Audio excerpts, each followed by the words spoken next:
Vortex here, and I'm back with another video, and welcome to my review of the Soundpeats Mini Pro HS.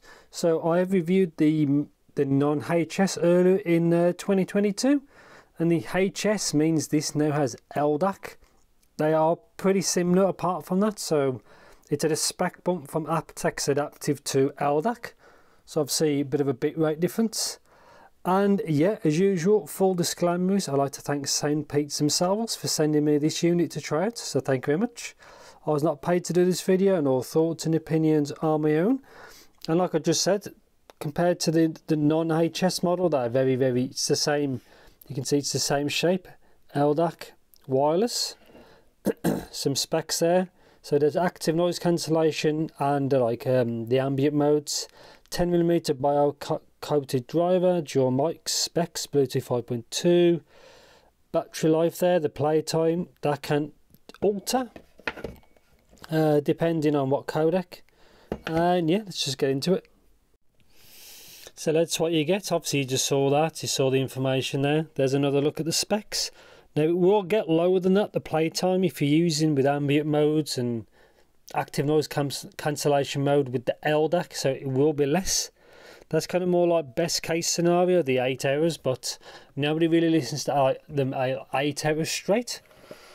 So in here is the user guide, which I'll do in a separate clip. It's very important. It's missing one thing, which I'll show you in a bit. These blue things was actually on the connectors to stop it like battery drain when it's just in storage or in transit or whatever. Now again, compared to the non-HS I did earlier in the year, exactly the same case apart from this kind of speckled effect. It's the same size, type C there, and there's no wireless charging. Open that up. So they look like, again, exactly the same kind of shell size. So the right unit, that's the multifunction button, are there, kind of oval shaped, wait for it to focus. So it's a bit different to normal, so if you need to get separate tips, by default, that's oval shaped. So they're harder to get if you want like kind of other tips, but that's it. They are the same visually apart from the kind of like bronze kind of colour. In here was tips, but I've already took them out. Like I said, those was over the connectors on the earphones, and that's where they are. So small charge cable, and it came with small and large in there, and it came with medium pre-fitted. So yeah, very straightforward. Next clip I'll show you the user guide, then I'll do a microphone test, which I've already done, and yeah, and then onto the full review. So this is just a quick run over the user guide, Mini Pro HS, so that makes the difference. To start, there's the different languages. Obviously I'm going to go over in English. That's how it's to pair. No issues with pairing at all. How to do ANC mode. You hold the left one for 1.5 seconds. There is a visual, sorry, an audible like warning to tell you what mode it's in, so it's all good.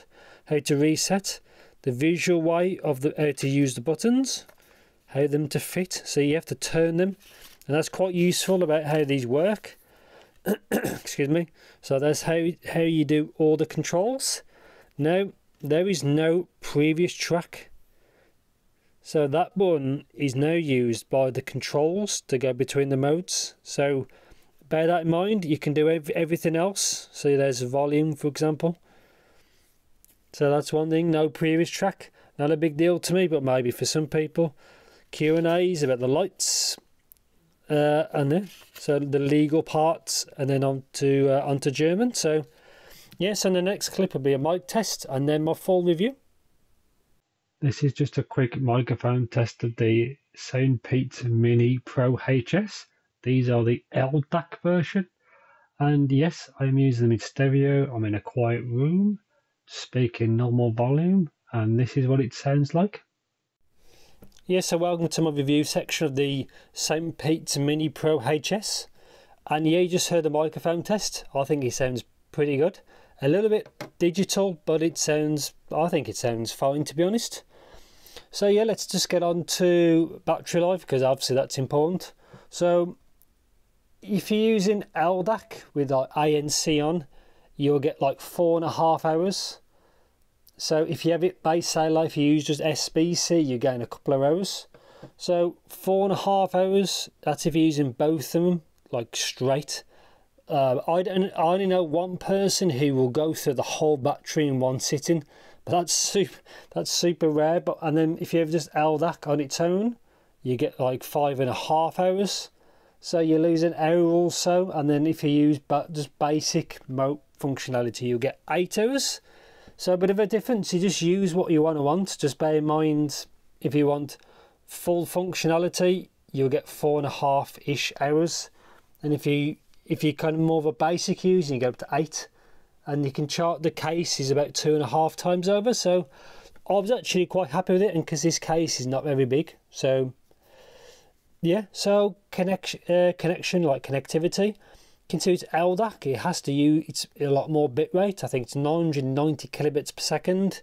I found it was very, very good. Obviously I had the phone on me all the time, no issues at all, to be honest. And I tried it within like 10 meters as well, line of sight with my phone. It was again fine, so I was actually quite happy with it. So let's get these out. Again, it's all the same as the non-HS model I did before.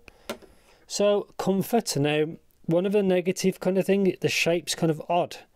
I had the same issue with the non-HS model earlier in 2022. They can be a bit, the fit can be iffy. It took a bit of tip rolling to get it right, but just bear that in mind. But in the end, they was actually okay. They're not the most secure I've tried. It's just one thing to note from my usage, but it was okay. I think the ergonomic shape could have been a bit better. I will be reviewing another one after this, because they've got another LDAC model, the Capsule 3 Pro, I think the model is, and that's a future video, but a different shape. Same chipset as well, as far as I'm aware, so look out for that video. Bit of a sneak peek, but yeah, it was okay. Yeah, and let's say build quality here is it's always very good. So Soundpeats stuff is always good. You can see this one's trying to pair, so that's what it looks like. But yeah, solid really. All the stuff that Soundpeats seems to make seems to be of high quality, and I've had no issues with any like weird kind of like battery drain issues or nothing like that. So yeah, pretty good really. So the buttons really, so that's the button there. Sometimes it's easy to like mispress, but if you mispress, it's only like the volume button, so it's not too bad. And obviously that controls the volume of your phone. Like, not much to say really. It seems to work fine really. So I'm trying to think of anything else. Yeah, so game mode, it works fine if you're playing competitive gaming. There's still a very small amount of lag, so bear that in mind. But for casual gaming, you should be fine. Just, I don't think for competitive you can ever get that instant kind of, you know, response really, which is a shame. But it is pretty good, to be honest, but not good enough for that, so bear that in mind.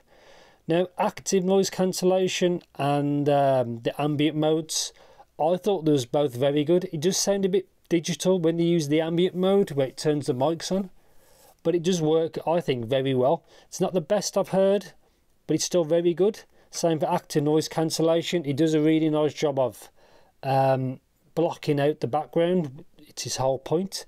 And like, not just like lower frequencies, more mid-tones and stuff like that. So yeah, it's quite good. Yeah, so quite like it all. Yeah, so there's also an app.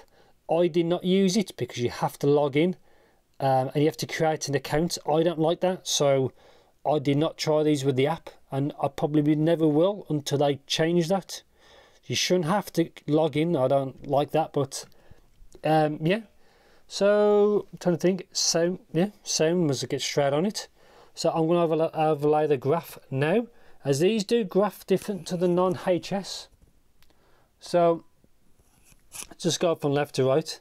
So bass, as you can see, it looks a little bit funky. These always try and do that.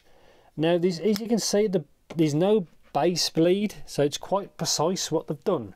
I presume they've done some sort of EQ like built on the chip, so it has kind of that mid bass hit, but it doesn't bleed into the mid range. So it's, you get your bass but you don't get the bleed. It's kind of a bit different.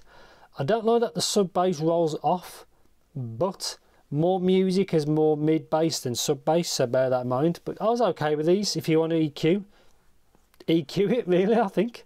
But yeah, these are for that folks who don't EQ or just want to see what it's like, you know, untouched, shall we say. But yeah, it is the drive they use seems okay. It has enough impact. The decay seems fine. I've heard better DDs, but for something that has to do full range, plus it has to do, obviously it's a full true wireless, so it's not just sound. I was quite happy with it. You can see it's tuned a little bit on the fun, on the kind of the fun side. It's not as V'd as I was expecting, but yeah, you can see what it is.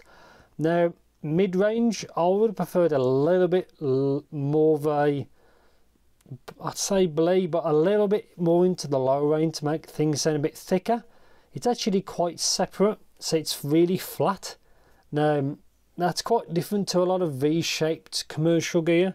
This doesn't sound like that. It just sounds a bit more clear in its presentation, but with, as you can see, the fun bass. But yeah, the mids are fine. It just sounds quite clean, really. Everything is where it should be. Like I said, I'd prefer probably a little bit more lower mids. But yeah, that's it really. Not too bad. Everything just sounds fine, really. No issues at all. Treble. Now I was expecting more because most gear is like more V'd. It definitely has enough treble presence, but it does roll off, as you can see, like from like 8 to 9k rolls off. So I think they've done that to make it more pleasing to the mass market, and I don't mind that. I didn't really find these that fatiguing at all, considering there's enough treble, shall we say. But it's quite consistent. There's no like there's a peak around 6. Now I didn't have any fatigue there at all. I don't know how they've done that. I didn't notice any sibilance either. I think it helps that because the bit rates that you connect to is really high. It sounds fine really. And I did try this with Amazon Prime Music, with the using LDAC, and it tells you in the app he's using 24-bit, I think 48 kHz. This can up to 24-bit 96, so that's, bear in mind, that's quite high. But from my testing through streaming, it sounds great, and the connection was good, because that's the point. That's how most people will probably try and use this, because it is LDAC. You're trying to use it the best source that you've got. And yeah, so treble sounds fine. It's detailed. I didn't really find it that fatiguing. It looks like there's enough, like there's plenty of treble on the graph, but sounds fine. Instrument separation seems fine. I've heard better. I wouldn't say muddy or nothing like that. It's just a pretty decent set, really. I say I've heard better and I've heard worse. So yeah, I won't go into too much details, but conclusion, do I recommend these? Yes, just be wary of the fit. The fit can be a problem, or may be a problem. But on the whole, the battery life is enough. It's good that this LDAC is now at the affordable range, which is great. Overall, they do work very well, got good enough battery life.